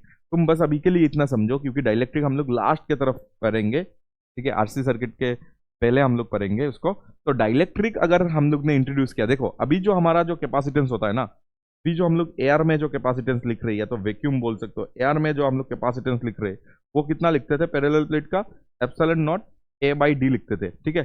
जब डाइलेक्ट्रिक में लिखेंगे ना, तो डाइलेक्ट्रिक का एक कांस्टेंट होता है K टाइम्स, ठीक है, K इज अ नंबर, तब इसका जो कैपेसिटेंस होता है ना K epsilon naught A by D लिखना पड़ता है। मतलब अगर डाइलेक्ट्रिक यूज करते हो ना, अगर डाइलेक्ट्रिक यूज करते हो, अगर डाइलेक्ट्रिक हम लोग मीडियम यूज कर रहे हैं, जस्ट लाइक एयर, एयर भी एक डाइलेक्ट्रिक है, उसका डाइलेक्ट्रिक कांस्टेंट 1 है, इसके वजह से इधर 1 लिखा हुआ है, देखो इधर 1 है, ठीक है। लेकिन अलग अलग डाइलेक्ट्रिक यूज करोगे, किसी का 2 किसी का 5, अगर डाइलेक्ट्रिक यूज करते हो ना, तो तुम्हारा जो कैपेसिटेंस होता है वो K टाइम्स ऑफ एयर वाला हो जाता है। एयर में जितना आ रहा है उसका K टाइम्स एक्चुअली तुम्हारा क्या हो जाएगा, डाइलेक्ट्रिक यूज करने से हो जाता है। इसको तुम्हें बस इधर पे सीखना है, ठीक है, कि अगर हम लोग किसी भी कैपेसिटर के बीच में डाइलेक्ट्रिक मीडियम रख देते हैं, डाइलेक्ट्रिक मीडियम रखने से K टाइम्स इंक्रीज हो जाता है, ठीक है, क्योंकि अभी फुल मतलब इसके अंदर में पूरा हम लोग ने डाइलेक्ट्रिक भर दिया, इसके अंदर में पूरा डाइलेक्ट्रिक भर दिया, ठीक है, तो वो K टाइम्स इंक्रीज हो जाता है उसका कैपेसिटेंस। पहले जितना भी था, अभी उससे क्या हो जाएगा, K टाइम्स इंक्रीज हो जाएगा। तो K का वैल्यू इधर पे 5 दिया है क्या, कुछ दिया है क्या K का वैल्यू, हाँ 5 दिया हुआ है। K का वैल्यू अगर 5 दिया है तो 5 टाइम्स तुम्हारा क्या हो जाएगा, कैपेसिटेंस इंक्रीज हो जाएगा इसका, और कुछ नहीं, ठीक है, सिंपल उतना ही हमें समझना है कि K टाइम्स इंक्रीज होता है उसका कैपेसिटेंस। तो अभी चलो समझते हैं। व्हेन K इज क्लोज्ड, ठीक है, total energy stored across combination is E1। देखो जब K को अगर क्लोज करोगे तो इसको भी पूरा V मिल रहा होगा, देखो इसके अक्रॉस कितना मिल रहा होगा, पूरा V इसको मिल रहा होगा ना, पूरा पोटेंशियल इसको मिल रहा होगा, और इसके साथ साथ ये पैरेलल में है ना, तो इसको भी पूरा V पूरा मिल रहा होगा, दोनों को V मिल रहा है। तो एनर्जी तुम मुझे बोल सकते हो क्या, इसका एनर्जी इसका एनर्जी, तो इनिशियल एनर्जी अगर हमें चाहिए तो हाफ C, और इसको भी V मिल रहा था और इसको भी हाफ C, उसको भी V मिल रहा था, देखो ये भी C है V मिल रहा है, C है V मिल रहा है, तो इनिशियल एनर्जी अगर देखोगे तो तुम्हारे पास प्लस करने से कितना आ जाएगा, ठीक है, सिंपल बात है, सिंपल बात है, ठीक है, सिंपल बात है कि इनिशियल एनर्जी तो पूरा सिस्टम का अगर देखोगे तो CB² है, पूरा सिस्टम का अगर इनिशियल एनर्जी देखोगे तो कितना हो जाएगा, CB² हमें मिल जाएगा। अभी हमें चाहिए फाइनल क्या हो रहा है, फाइनली चलो हम लोग देखते हैं कि क्या हो रहा है। Now K is opened and dielectric constant इतना हम लोग ने इंट्रोड्यूस कर दिया between the plates of the capacitor. अगर K ओपन हो गया, देखो ये अगर ओपन हो गया, ये ओपन होते ही क्या हो जाएगा बोलो, ये ओपन होते ही तुम्हारा ये जो कनेक्शन है ना ये तो ब्रेक हो जाएगा। देखो ये ओपन हो गया तो चार्ज जो है ना वो इधर पे फ्लो करेगा, इस तरफ सर्किट ही नहीं बना, तो ये तो तुम्हारा नेगलेक्ट हो जाएगा तब, ठीक है, तब ये नेगलेक्ट हो जाएगा। तो फाइनल केस में अगर देखोगे, फाइनल केस में हमारे पास सिर्फ और सिर्फ एक ही तुम्हारे पास क्या होगा, ये इनिशियल था। फाइनल केस में अगर देखोगे ना तो वो नहीं है हमारे पास, क्योंकि K ओपन है, तो ये ओपन होने से इसको हटा दो, और फाइनल केस में तुम्हारा अभी सी नहीं होगा, अभी इसका जो करना पड़ेगा, ये जो सी डैश हो जाएगा, लेट से क्या हो जाएगा, के सी हो जाएगा, मतलब के टाइम्स ऑफ सी हो जाएगा, और के मतलब इधर पे 5 है, तो 5 times of initial capacitance that is C हो जाएगा, ठीक है, 5C हो जाएगा। तो अभी अगर एनर्जी लिखोगे ना, सिर्फ और सिर्फ इसका एनर्जी लिखना पड़ेगा, तो फाइनली सिर्फ और सिर्फ तुम्हें हाफ, और इधर पे इसका जो सी है वो हो जाएगा के सी मतलब 5C, और वी स्क्वायर मतलब इसमें वी मिल रहा है पूरा, तो इस जगह पे तुम्हें हाफ ऐसा मिल जाएगा तुम्हें, ठीक है फाइनल। तो हमें चाहिए था ये तुम्हारा यू आई आ गया, ये तुम्हारा यू एफ आ गया, तो तुम्हें बस इसका रेशियो चाहिए, तो रेशियो निकाल लो, दोनों को डिवाइड कर देते, यू आई यू आई कितना है सी वी स्क्वायर, और यू एफ कितना है 5/2 सी वी स्क्वायर, तो ये आ जाएगा 2/5, ठीक है। देखो आंसर आ चुका है, that is 2/5 is the answer, ठीक है। समझ नहीं आया तो देखो इधर पे कि इनिशियल वाला तो तुम्हें समझ आ गया होगा, और अभी हमें फाइनल वाला चाहिए, क्या चाहिए, फाइनल चाहिए, फाइनल। फाइनल वाला कैसे निकालेंगे, फाइनल निकालने के लिए हमें ये देखना पड़ेगा कि ये तो ओपन है, ये अगर ओपन है तो ये तो काम नहीं करेगा, ये तो काम नहीं कर रहा है, ये अगर काम नहीं कर रहा है तो सिर्फ और सिर्फ तुम्हारा सर्किट में यही काम कर रहा है, ये काम कर रहा है, बट हमें ये बताया गया कि डाइलेक्ट्रिक जो है ना वो 5 इसके अंदर घुसाया गया, तो मतलब इसके अंदर अगर मैंने 5 अगर डाइलेक्ट्रिक कांस्टेंट को डाल दिया तो इसका जो सी है वो अभी 5 टाइम्स इंक्रीज हो गया, तो 5C हो गया होगा, ठीक है। तो 5C, सी के जगह में मैंने 5C डाल दिया, और ये अभी कितना पोटेंशियल में, देखो ये पूरा V के साथ है, ये तो नहीं है, तो ये पूरा V इसको ही मिल रहा होगा, तो ये अभी भी V के साथ ही लगा हुआ है, तो हाफ, और C के जगह में 5C और V स्क्वायर, तो ये आ जाएगा तुम्हारा 5CV²/2, तो इसको हमें डिवाइड करना है, तो 2/5 आ जाएगा, ठीक है। जल्दी से देख लो, इजी क्वेश्चन है, ठीक है। तो चलो अभी हम लोग ये पढ़ते हैं कि फोर्स दो पैरेलल प्लेट के बीच में, हमें पता है कि एक अगर पॉजिटिव प्लेट है, कभी तुमने सोचा नहीं होगा बट ये सोचना जरूरी था कि ये अगर पॉजिटिव प्लेट है और ये अगर नेगेटिव प्लेट है, ठीक है, ये पॉजिटिव प्लेट है, ये नेगेटिव प्लेट है, ठीक है, ये पॉजिटिव और नेगेटिव प्लेट, ये पॉजिटिव लिख लेते, ठीक है, ग्राउंडिंग है ना, ग्राउंडिंग है, इसलिए बाहर का चार्जेस को हम लोग ने इधर पे 0 मान लिया है, ठीक है। अच्छा, तो इसमें पॉजिटिव क्यू है, इसमें नेगेटिव क्यू है, तो इधर पे एक इलेक्ट्रिक फील्ड तो बनेगा, ओके। कभी तुमने ये नहीं सोचा कि क्या पॉजिटिव और नेगेटिव के बीच में एक क्या आ जाएगा, अट्रैक्शन नहीं आ जाएगा, तो एक्चुअली पॉजिटिव नेगेटिव को खींच रहा है, नेगेटिव पॉजिटिव को खींच रहा है अपने तरफ, ठीक है। एक सेकेंड, तो तुम्हें यह सोचना था कि इधर पे पॉजिटिव है, इधर पे नेगेटिव है, तो पॉजिटिव और नेगेटिव के बीच में क्या होना चाहिए था, एक अट्रैक्शन होना चाहिए था, क्योंकि तुम्हें ऐसा भी समझ आ रहा होगा कि ये पॉजिटिव प्लेट इस जगह पे कुछ ना कुछ इलेक्ट्रिक फील्ड तो बना ही रहा होगा। देखो ऐसे दिखा सकता हूं कि कुछ ना कुछ इलेक्ट्रिक फील्ड पॉजिटिव, अभी नेगेटिव के बारे में बात नहीं कर रहे, दोनों के बीच का इलेक्ट्रिक फील्ड के बारे में बात नहीं कर रहे, सिर्फ पॉजिटिव के लिए इलेक्ट्रिक फील्ड का बात कर रहा हूं कि पॉजिटिव इधर पे कुछ ना कुछ इलेक्ट्रिक फील्ड बनाया होगा, सारा क्या बात, इधर पे देख लो, पॉजिटिव ने कुछ ना कुछ इलेक्ट्रिक फील्ड बनाया होगा, सिर्फ पॉजिटिव ने जितना इलेक्ट्रिक फील्ड इस नेगेटिव के जगह में बनाया होगा, अभी नेगेटिव को भूल जाओ, सिर्फ इसके लिए इलेक्ट्रिक फील्ड देखो, ठीक है। तो electric field due to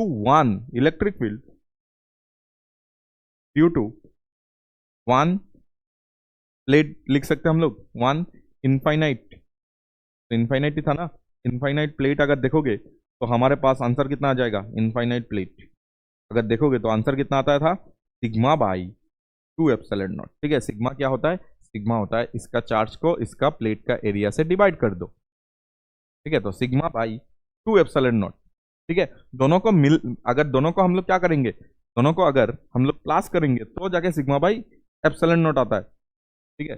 but अभी हम लोग ने क्या किया, सिर्फ एक के लिए लिखा और एक के लिए कितना था 2ε0, ये तो हमारा गॉस थ्योरम था, गॉस थ्योरम से तो हम लोग ये सब निकालते थे, ठीक है।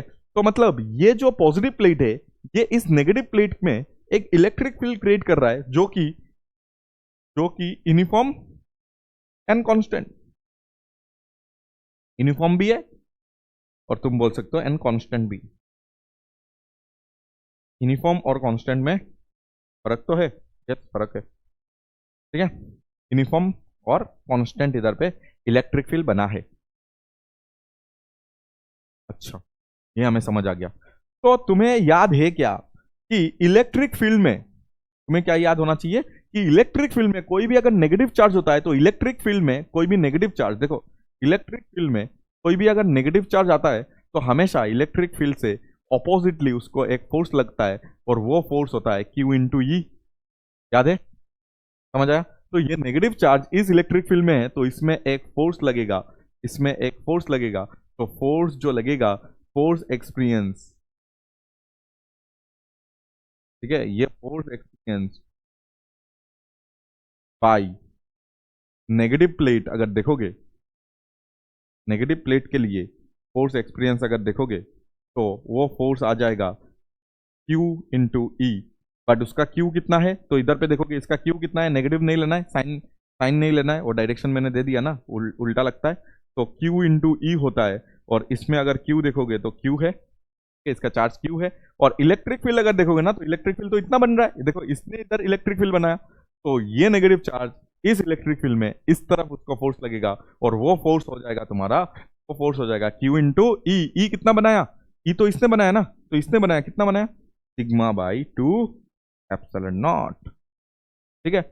और इधर पे अगर मैं Q सिग्मा के जगह में अगर चार्ज बाई एरिया लिख लूँ, चार्ज बाई एरिया, तो आई होप इधर पे एक सुंदर सा फॉर्मूला तुम्हें दिख रहा होगा, that is Q square by twice A epsilon not. तुम्हें इधर पे ये याद रखना था, इधर पे क्या याद, यस याद रखना था इधर पे, दैट इज इधर पे सिर्फ और सिर्फ एक के लिए इलेक्ट्रिक फील्ड लेना है।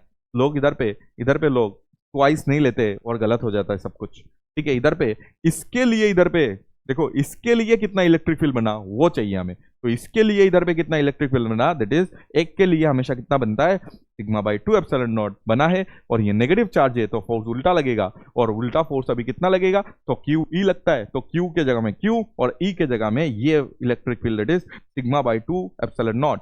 और सिग्मा के जगह में तुम क्या पुट कर सकते हो, चार्ज पर यूनिट एरिया, ठीक है। तो चार्ज चार्ज क्या हो जाएगा, Q square twice A epsilon naught, ठीक है। तो इतना आ जाएगा तुम्हारा फोर्स। ये क्या हो गया, फोर्स ऑन नेगेटिव, ये ऐसा भी लिख सकते ना, फोर्स ऑन नेगेटिव प्लेट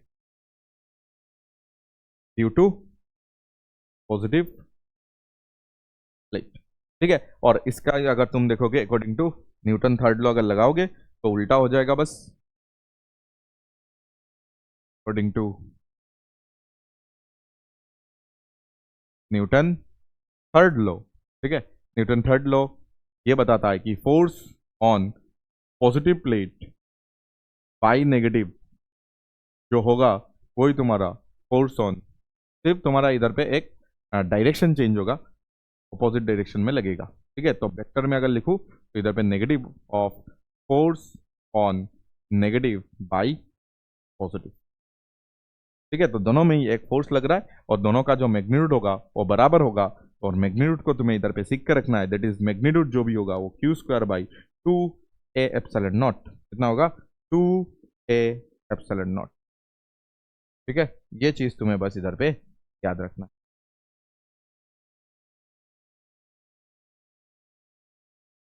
तो आई होप तुम्हें अभी समझ आ गया कि कैपेसिटर के अंदर जो तुम्हारा मीडियम है उस मीडियम को चेंज करने का जरूरत है, ठीक है। इस मीडियम को चेंज करने का इसलिए जरूरत है क्योंकि दोनों के बीच में एक फोर्स ऑफ अट्रैक्शन आ रहा है, ये इसको अपने तरफ खींच रहा है, ये भी इसको अपने तरफ खींच रहा है, इक्वल फोर्स से खींच रहा है। देखो ये अगर F से खींच रहा है तो ये भी इसको F से अपने तरफ खींच रहा होगा ऑपोजिटली, और ये इसका भी वैल्यू भी तुम्हारा कितना आ जाएगा, Q square by 2 A epsilon naught, और इसका भी वैल्यू कितना आता है, Q square by 2 A epsilon naught, according to Newton third law. दोनों सेम होना चाहिए और आता भी है।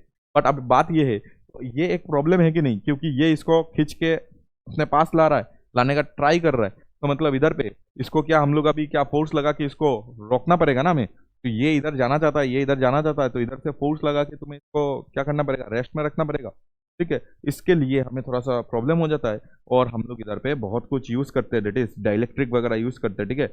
इस प्रॉब्लम को सॉल्व करने के लिए, इस प्रॉब्लम है ये अगर ये पहले तुम्हें समझना पड़ेगा। और ये प्रॉब्लम को सॉल्व करने के लिए हम लोग इधर पे इलेक्ट्रिक का यूज करते हैं। ठीक है, डाइलेक्ट्रिक का यूज और भी चीजों के लिए करते हैं। ठीक है, बट ये भी एक क्या हो जाएगा, डाइलेक्ट्रिक से सॉल्व हो जाएगा, क्योंकि इधर पे कुछ अगर मीडियम रख दोगे ना, कुछ वुड रख दो। ठीक है, एक वुड रख दो।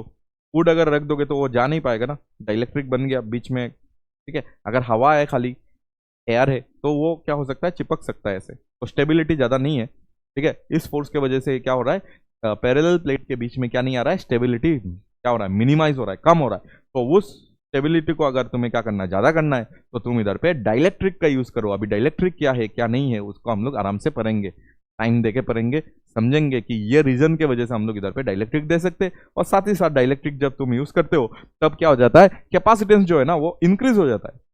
ठीक है, कैपेसिटेंस इंक्रीज करने की वजह से भी हम लोग डाइलेक्ट्रिक यूज करते हैं। और ये भी एक क्या होगा, डाइलेक्ट्रिक यूज करने का एक पर्पस होगा कि ये जो स्टेबिलिटी है ना वो इधर पे खराब हो रहा था, स्टेबिलिटी को अच्छा करने के लिए हम लोग डाइलेक्ट्रिक को यूज कर सकते हैं।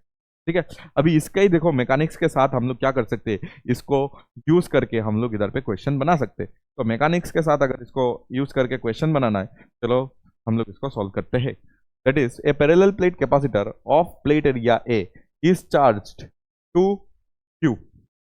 तो चार्ज क्यू मतलब इसमें अभी देखोगे तो चार्ज है, इसमें इसमें प्लस क्यू हो जाएगा और इसमें माइनस क्यू चार्ज है। अभी ये चार्ज है, the lower part is fixed. ठीक है, ये जो लोअर पार्ट है ना ये किसी वॉल के साथ, लेट से ये फिक्स्ड है। ठीक है, ये तो फिक्स्ड है, ये अभी चलेगा नहीं। The upper plate of mass m2, ठीक है, अपर प्लेट का मास m2 है, is free to move vertically. ये जो वर्टिकली आराम से वो मूव कर सकता है। ठीक है, ये एक प्लेट है, ये ऊपर नीचे जा सकता है, कुछ प्रॉब्लम नहीं है इसको। Find the plate separation D such that upper plate remains in equilibrium. तो इनके बीच का जो डिस्टेंस है ना वो डी हमें बताना है, सो दैट ये जो तुम्हारा अपर प्लेट है ये इक्विलिब्रियम में होना चाहिए। इसका इक्विलिब्रियम देखना है। ठीक है, तो अपर प्लेट को अगर इधर पे मैं ड्रॉ कर लेता हूँ, ठीक है, अपर प्लेट को अगर मैं इधर पे ड्रॉ कर लेता हूँ, तो अपर प्लेट का अगर एफबीडी बना लेते हैं, चलो अपर प्लेट का जो मास है वो है m2। ठीक है, तो इसमें एक m2g लग रहा होगा उस पर। ठीक है, और क्योंकि ये पॉजिटिव और ये नेगेटिव है, तो अभी अभी पता है ना कि नेगेटिव पॉजिटिव को अपने तरफ खींचेगा, तो एक फोर्स और लग रहा है इसमें, इसमें और एक फोर्स लग रहा है, और कितना लगता है वो, Q square by twice A epsilon naught. ठीक है, Q square by twice A epsilon not, twice A epsilon not. Given that ये सब गिवन रहेगा कि इसका जो प्लेट एरिया है वो ए है, प्लेट एरिया ए गिवन रहेगा। ठीक है, तो दोनों फोर्स देखो उसको नीचे खींच रहा है, खुद का वेट और दोनों के बीच का जो फोर्स है, ठीक है, Q square by twice A epsilon not, दोनों ही उसको नीचे की तरफ खींच रहा है। ठीक है, अच्छा, और ऊपर की तरफ उसको एक टेंशन लग रहा होगा, देख लो तो टेंशन लग रहा है कि नहीं, टेंशन लगेगा ना इधर, हाँ टेंशन तो लगेगा। इधर एक टेंशन लग रहा होगा तो इधर पे एक टेंशन दिखेगा, इधर पे एक टेंशन दिखेगा, इधर पे एक टेंशन दिखेगा, इधर पे एक टेंशन दिखेगा। ठीक है, और इधर पे एक टेंशन दिखेगा। और क्योंकि पूरा सिस्टम इक्विलिब्रियम में आना है, क्योंकि इसको इक्विलिब्रियम करने के लिए पूरा सिस्टम को इक्विलिब्रियम करना पड़ेगा, और ये जो इसका वेट जो आएगा ना तो टी के बराबर आ जाना चाहिए हमारा mg। ऐसा क्यों हो रहा है, बिकॉज ऑफ इसको इसको इक्विलिब्रियम में रखना है, तो पूरा सिस्टम इक्विलिब्रियम। ये अगर एक्सेलरेट करेगा तो ये भी तो ऊपर चला जाएगा ना, कांस्टेंट है, इसको अगर नीचे करोगे तो ये ऊपर चला जाएगा। ठीक है, ऐसा तो अभी क्योंकि इसको इक्विलिब्रियम में देखना है, तो मतलब टी का वैल्यू जब m1g के बराबर हो जाएगा तभी क्या आ जाएगा, ये इक्विलिब्रियम में आ जाएगा। तो इसके वजह से, और टी का जो वैल्यू होना चाहिए वो m1g के बराबर आ जाना चाहिए। टी का जो वैल्यू है वो m1g के बराबर है। तो जब ये फोर्स और ये नीचे का इतना सारा जो फोर्सेस है जब इक्वल हो जाएंगे, तभी क्या होगा, m2 तुम्हारा, फॉर m2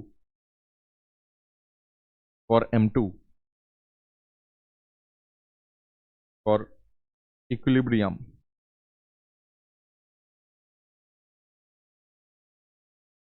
ऑफ m2, हम लोग ये लिख सकते हैं कि ऊपर का जो फोर्सेस है, ऊपर का जो फोर्सेस है वो, ऊपर का फोर्सेस कितना है, T should be equal to ये जो फोर्स लग रहा है और ये जो वेट लग रहा है, फोर्स प्लस m2।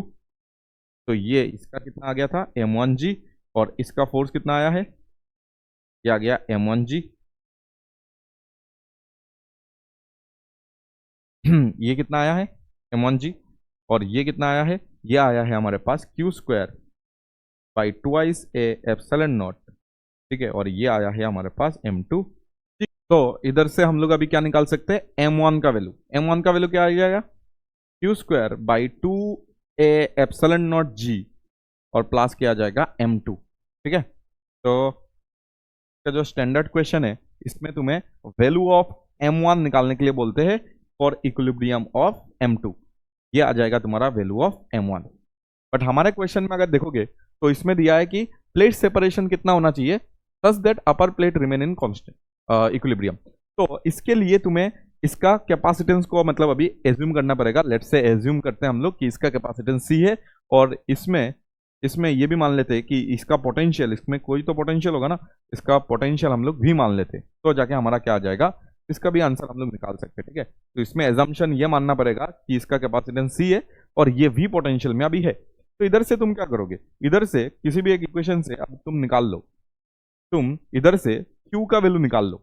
Q का वैल्यू कैसे निकालोगे, तो ये आ जाएगा तुम्हारे पास m1 माइनस m2, देखो m1 माइनस m2 ही आ जाएगा, ठीक है। m1 माइनस m2 इधर पे दिख रहा है मुझे, और साथ ही साथ इधर पे देखोगे तो तुम्हारे पास 2a एप्सिलॉन नॉट भी आगे आ जाएगा, और इसमें जब रूट लगा लोगे ना तब तुम्हारा Q आ जाएगा, ठीक है। और हमें पता है Q is equal to C भी होता है, C भी होता है।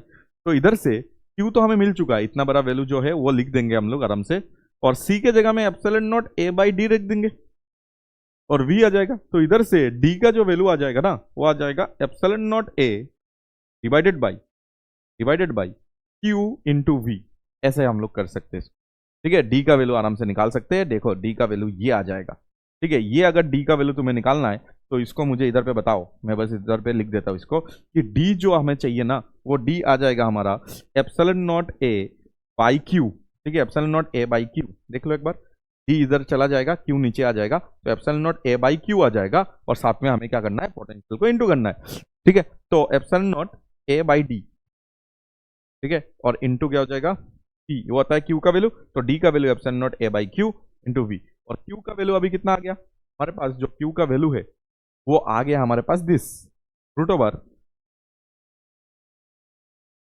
ठीक है, रूट ओवर, और इधर पे एक V भी लगना चाहिए, ऊपर कर देते V, ठीक है। तो root over twice a epsilon naught m1 minus m2 into,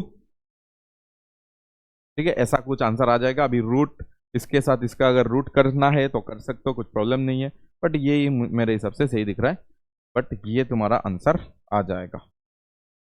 तो ऐसा भी क्वेश्चन आ सकता है जहाँ पे तुम्हें मैकेनिक्स और पैरेलल प्लेट कैपेसिटर को क्या कर सकता है, कनेक्ट कर सकता है। तो ये पहले देखने से तुम्हें बहुत टफ लगेगा, ठीक है, तुम्हें समझ ही नहीं आएगा ये क्या बोलना चाह रहा है। तो ये देख के तुम पहले अभी समझो, तो वो समझाओ कि यस, हमें m1 का वैल्यू अगर पूछता कि ये m1 कितना होना चाहिए ताकि ये जो प्लेट है ना वो तुम्हारा इक्विलिब्रियम में रहे, तो भी आंसर हम लोग निकाल सकते हैं। और तुम्हें अगर ये पूछ लेता कि डिस्टेंस हमें चाहिए कि इनके बीच में डिस्टेंस क्या होना चाहिए ताकि ये इक्विलिब्रियम में होना है, तो तुम इधर से Q निकाल लेना और Q इजिकल टू CV कर लेना। और तुम्हें पता है कि C को हम लोग क्या लिख सकते हैं, epsilon naught a by D लिख सकते हैं, ठीक है। प्लेट एरिया देखो इधर पे दिया हुआ है, a दिया हुआ है, तो इसलिए हम लोग इधर पे क्या लिख सकते हैं, epsilon naught a by D into V अगर दिया है तो हम लोग D का वैल्यू ऐसे निकाल सकते हैं, और Q का वैल्यू उधर से निकाल के इधर पे पुट कर दो बस, तो तुम्हारा D का भी क्या आ जाएगा, वैल्यू आ सकता है, ठीक है। तो सिंपल तुम्हें इधर पे समझना है कि इसको हम लोग ने मैकेनिक्स के साथ इसको क्या कर दिया, डील कर दिया, ठीक है। चलो हम लोग नेक्स्ट क्वेश्चन को सॉल्व करते हैं, वो भी मैकेनिक्स का ही है। चलो, find the charge on capacitor so that system is in equilibrium. Find the charge on capacitor so that system is in equilibrium, मतलब हमें ये बताना है कि इस कैपेसिटर में, हमें क्या बताना है, इस कैपेसिटर में कितना चार्ज हो, इस कैपेसिटर में कितना चार्ज हो ताकि सिस्टम क्या हो, इक्विलिब्रियम में रहे। तो इसमें चार्ज, इसमें चार्ज, इसमें चार्ज, इसमें चार्ज, इसमें चार्ज हमें बताना है। इसमें लेट से नेगेटिव नेगेटिव चार्ज है, तो पॉजिटिव नेगेटिव को ऊपर की तरफ खींचेगा तो ऊपर की तरफ एक क्या लगने वाला है, एक फोर्स लगने वाला है, ठीक है। ऊपर की तरफ एक क्या लगने वाला है, एक फोर्स लगने वाला है। दोनों प्लेट के बीच में लेट से पॉजिटिव नेगेटिव को खींच रहा है ऊपर की तरफ, तो ऊपर की तरफ एक फोर्स लगने वाला है, दैट इज F, ठीक है। तो ये F हमें निकालना है कि कितना होगा। तो हमें पता है कि ये 5 kg है, 10 kg है, तो पक्का इसमें एक टेंशन लग रहा होगा और इसमें कितना लग रहा होगा, 5G लग रहा होगा, और इसमें एक टेंशन लग रहा होगा और इसमें 10G लग रहा होगा। ठीक है, और अगर थोड़ा भी तुम्हें क्लास 11 याद आ रहा होगा, ठीक है, और तुम्हें पता होगा कि ये अगर हमारे पास एक पुली है जिसका इस पोर्शन में अगर तुम देखोगे ना, इस पुली का हैंड में और ये हैंड में, दोनों साइड अगर देख लो, दोनों साइड में अगर देखोगे कि टी क्या लग रहा है हमारे पास, टेंशन लग रहा है। तो ये अगर टी लग रहा है, ये अगर टी लग रहा है, तो मुझे बताओ तो उसके ऊपर में कितना लगने वाला है, क्योंकि ये पुली जो है ना वो डायरेक्टली कॉन्टेक्ट इसके साथ है और पूरा इक्विलिब्रियम है, तो ये पुली भी इक्विलिब्रियम में होगा, वो घूम नहीं रहा है। तो इसके लिए टी टी होने से इसमें कितना होना चाहिए, 2T आना चाहिए। मतलब ये अगर टी टी होगा तो इसमें कितना आने वाला है, 2T आने वाला है। और क्या तुम्हें इसका डायरेक्ट शॉर्ट ट्रिक याद है, या तो शॉर्ट फॉर्मूला याद है जिससे हम लोग टेंशन का वैल्यू निकाल सकते हैं? ठीक है, क्या तुम्हें याद है? या तो नहीं तो एक्सेलरेशन निकाल के करना पड़ेगा, मतलब इक्वेशन लिख के। और अगर तुम्हें याद है कि ये 2m1 m2g divided by m1 plus m2 आता है, तो देखो ये 1 सेकंड का क्वेश्चन है। अभी ये एक सेकंड का क्वेश्चन बन चुका है। नहीं, ये फॉर्मूला पता है, अगर नहीं पता है तो इक्वेशन लिख लेना, मैं लिख के दिखा देता हूँ। लेट्स से ये नीचे जा रहा है तो ये ऊपर जाएगा। ठीक है, तो ये ऊपर जा रहा है तो इसमें अगर टेंशन लिखोगे तो टी माइनस, इसका इक्वेशन लिखो, टी माइनस 5G। कैसे लिखोगे, टी माइनस 5G, क्या लिखोगे, T minus 5G equal to M A लिखोगे ना, 5A, इक्वेशन नंबर 1। और इक्वेशन इधर से लिखो 10G पॉजिटिव में, क्या लिखोगे, 10G minus T equal to क्या लिखोगे, 10A। ठीक है, क्या लिखोगे, 10A। तो ये हो जाएगा इक्वेशन नंबर 2, 10A। ये आ जाएगा इक्वेशन नंबर 2। दोनों को ही अगर तुमने सॉल्व किया तो इधर से भी निकाल सकते हो, इधर से भी निकाल सकते हो, तुम्हारा मर्जी। दोनों को तुम प्लस कर दो, दोनों को प्लस करते ही तुम्हारा जो आंसर आएगा वो कितना आ जाएगा, बोलो। ये कैंसिल हो जाएगा, तो ये आ जाएगा तुम्हारे पास 5G। 10G से 5G माइनस होने से 5G आ जाएगा, और इसको प्लस करोगे तो ये आ जाएगा 15A। तो इधर से तुम्हें मिल जाएगा कि A का जो वैल्यू आएगा वो आ जाएगा G/3 मिल जाएगा। ठीक है, G/3। और इधर से चलो निकाल के देखते। 2m1 का वैल्यू 5 है, m2 का वैल्यू 10 है, और m1 का वैल्यू 5 है और m2 का वैल्यू 10 है, और साथ में g। तो ये जो आने वाला है वो भी देखो G/3 आने वाला, सॉरी ये टेंशन है, टेंशन जो है वो कितना आने वाला है, ये आ जाएगा 10 100 100/15 100/15, और साथ में देखोगे तो g। ठीक है, साथ में देखोगे तो g है हमारे पास। तो अगर इसको 5 से कैंसिल आउट करोगे तो ये 20 आएगा, 5 से करने से ये आएगा। तो टेंशन का वैल्यू जो आएगा वो आ जाएगा 200/3, और ये आ जाएगा न्यूटन। इतना टेंशन आने वाला है। ठीक है, और इधर से भी देख लेते चलो, एक्सेलरेशन आ गया ना, कोई भी एक इक्वेशन में बिठा दो, कोई भी एक इक्वेशन में अगर तुम बिठा दोगे इसको, कोई भी इक्वेशन में बिठा दो, टी माइनस 5G मतलब 50 लिख सकते हैं, यस।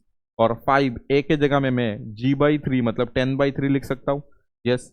तो T इज इक्वल टू 50/3, और प्लस में क्या लिख सकता हूँ, तो ये देखो 200/3 तुम्हें दिख जाएगा। फिर से मैंने तुम्हें बताया था कि टेंशन का डायरेक्ट फॉर्मूला यूज करो, या तो डायरेक्ट तुम ऐसे भी कर लो, चल जाएगा, कुछ प्रॉब्लम नहीं है।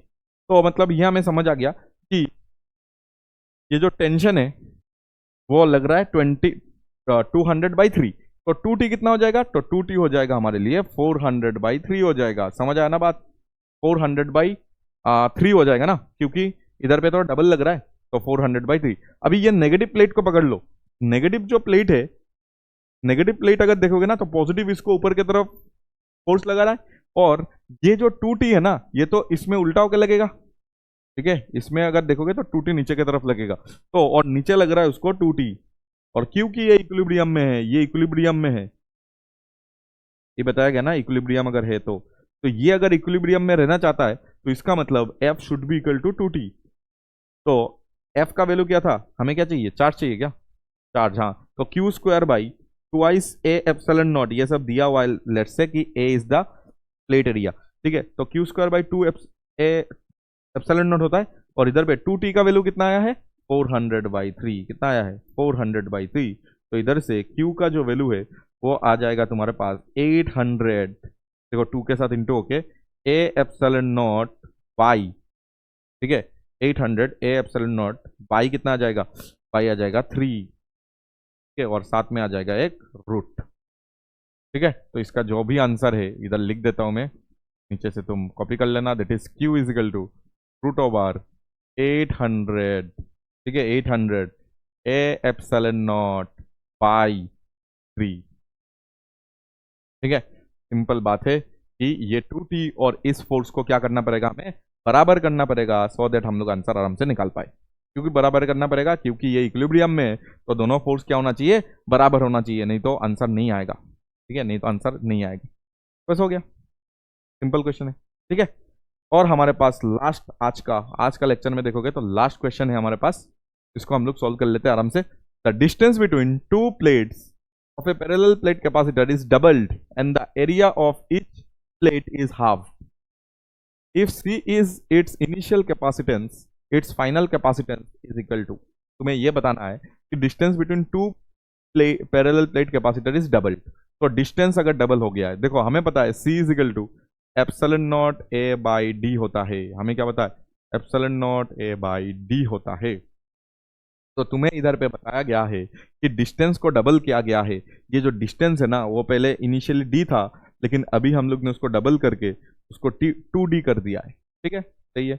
The area of each plate is half, तो मतलब एरिया को मैंने इधर पे क्या कर दिया है, पहले a था, अभी क्या कर दिया है, a/2 कर दिया है, ठीक है। पहले एरिया कितना था, a था, और अभी मैंने एरिया को कितना कर दिया है, a/2 कर दिया है, ठीक है। अच्छा, और इनिशियल कैपेसिटेंस को C मैंने माना है, तो इनिशियल कैपेसिटेंस जो हमारा है ना, ये इनिशियल है, इसको हम लोग ने C माना है, ठीक है। ये इनिशियल कैपेसिटेंस को हम लोग ने C माना है,